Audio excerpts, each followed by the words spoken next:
At the end of the 19th century, because of anti-Semitism in Europe, European Jews began to try and figure out a solution to the Jewish problem. A very small minority adhered to Zionism, the idea that the only place in which they could be safe is within a Jewish state.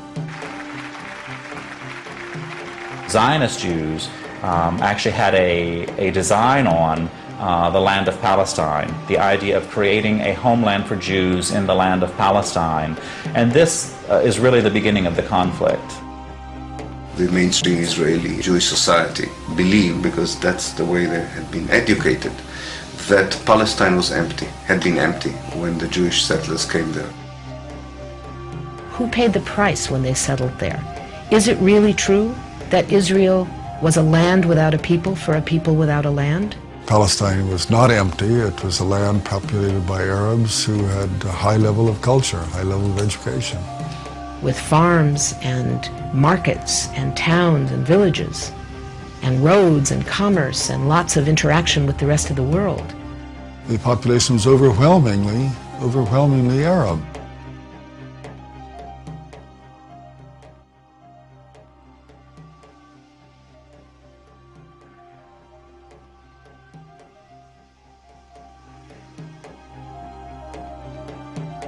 The Palestinians saw a European power decide the future of a non-European territory, in flat disregard of both their presence and wishes.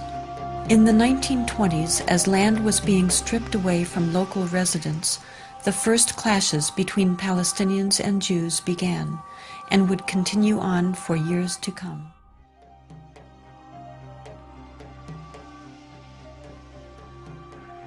Until the early 1930s, the Jewish population of Palestine remained under 17%.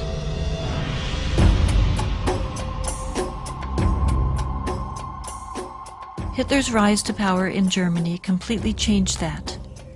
In just 5 years, 174,000 Jews flooded into Palestine, doubling their population.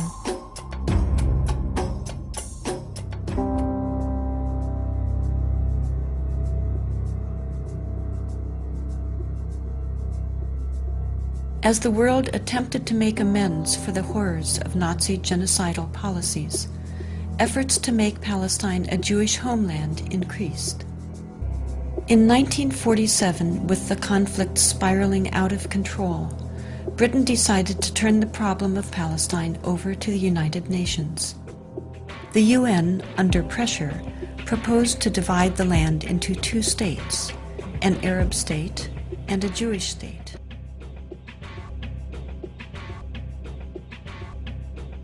Arabs were to be given 43% of the land, despite the fact that they made up more than 2/3 of the population and owned over 92% of the land. Jews were to be given 56%, although they comprised only 1/3 of the population and owned less than 8% of the total area.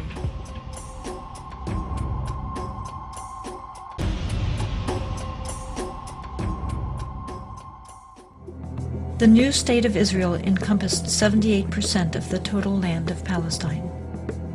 The West Bank came under Jordanian control and the Gaza Strip under Egyptian dominion.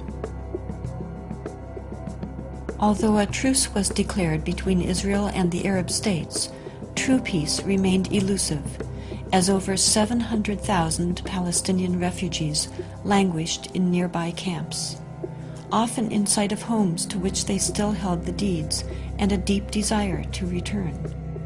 Most of the deserted and evicted Palestinian villages were erased from upon the earth and were either turned into Jewish settlements or into fertile land.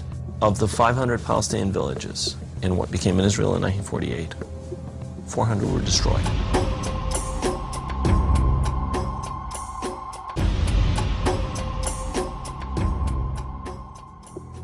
The Palestinians, they were not the Nazis. They were not responsible for the Holocaust. But they were the ones who paid the price